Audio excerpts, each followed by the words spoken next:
ఈనానమే కర్మకు దీపం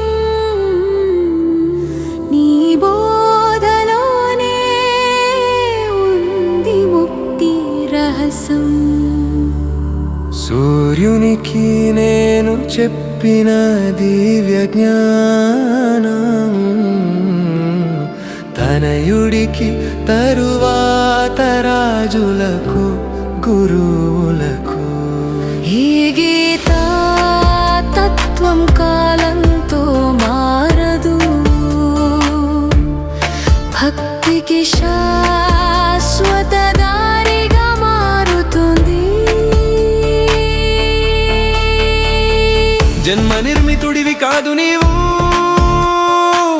అనాదిగా ఉన్నావు, అవతారంగా అవతరించావు. ధర్మాన్ని కాపాడుటకై నీవు వస్తావు, దుష్టులను నాశనం చేసి భక్తులను రక్షిస్తావు. నీ జన్మ నీ కర్మ రెండు దివ్యమైనవి, అవతార బోధన్నే నన్ను మేల్కొలిపింది. నిన్ను తెలుసుకునే భక్తులకు మోక్షం లభిస్తుంది.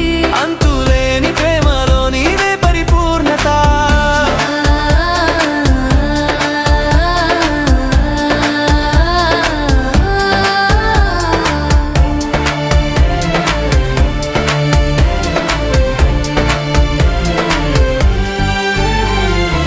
జ్ఞానం ద్వారానే అజ్ఞానం పోతుంది, వివేకమే భక్తిని కర్మగా మలచుతుంది. ఆత్మజ్ఞానం కలిగిన వాడికి బంధనం లేదు. నీ దృష్టిలో స్వచ్ఛమైన కర్మే మోక్ష మార్గం. జ్ఞానాగ్నిలో పాపాలు కాలిపోతాయి, నీ ఉపదేశమే అగ్నికి నిప్పురాయి. వివేకంతో పని చేస్తే కర్మ శుద్ధమవుతుంది. అసలు నేను చేస్తున్నదేమిటో తెలిపోతుంది. కర్మను వదలక కర్మ ఫల ఆశను వదలుము. భక్తి మనసుతో చేయబడిన పనే యోగం. కర్మ చేయడంలోనే రహస్యం ఉంది, జ్ఞానంతో దాని అర్థం బోధించావు.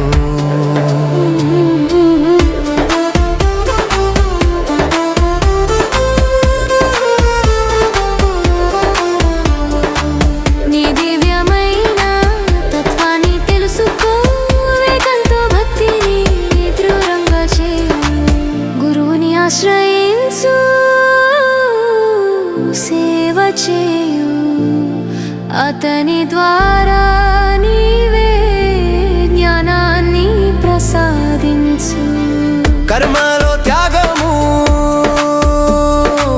జ్ఞానంలో దానము,